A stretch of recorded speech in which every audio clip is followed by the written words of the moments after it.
Hi everyone, I'm Naomi. Welcome to Naomi's Filipino Kitchen, my Filipino cooking channel. Today, I'm going to show you how to cook shrimp tinola, a Filipino shrimp soup, a very delicious shrimp soup.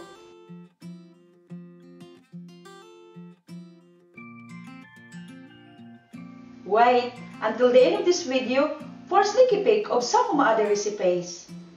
Here are the ingredients of my shrimp soup: shrimp, fish sauce, red chili pepper, lemongrass, ginger, onion, tomato, chayote, spinach, and water.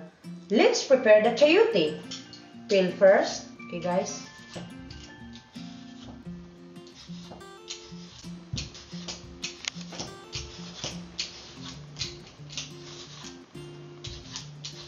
Now we can slice the chayote into quarter.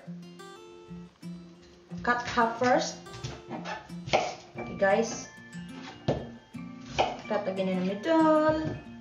And again. And then, as you can see, the seed's still there. So we just have to cut the seed. Okay guys, we remove it slightly and carefully with a knife like that. Okay guys, that's ready. And repeat the process.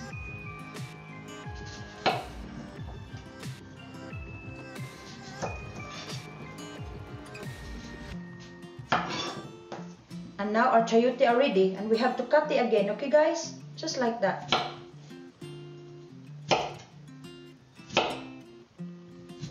There you are, chayote is ready. Guys, we've added ginger and lemongrass to this shrimp soup to add a bit of Asian twist. Now let's give this lemongrass a bash. Hit it hard to release its flavor. Now let's get the water boiling in the pot. Pour the water in a pan.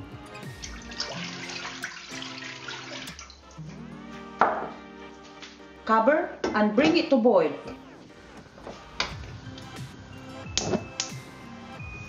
Once the water is boiling, just add the lemongrass, ginger, onion, chili pepper, and tomato. Okay guys? Cover and simmer on a high heat to infuse the flavor. After 5 minutes, the room smells gingery and lemongrassy. Now time to add the chayote to our shrimp soup. Cover and simmer on a high heat for 5 minutes. After 10 minutes, time to add the shrimp to the party. Beautiful shrimp on our shrimp soup. Give it a stir. This is going to be a very delicious shrimp soup. Now time to add our fish sauce. Give it a stir. Mix it all up. Cover and simmer on a high heat for 4 minutes. After 4 minutes, just add the spinach for final minute. Give it a stir.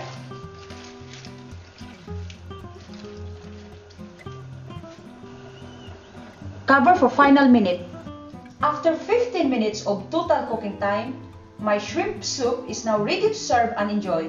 Let's take a look. Wow, that looks lovely.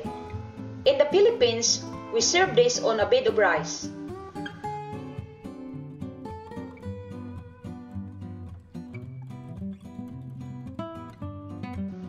Here we go guys, my shrimp soup ready to enjoy. Now let's taste it. So delicious and very healthy for you. You have to try this guys.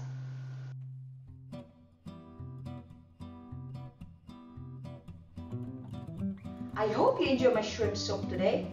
And if you like it, then like it. And if you love it, please subscribe. Thanks for watching. More recipe to follow. See you soon.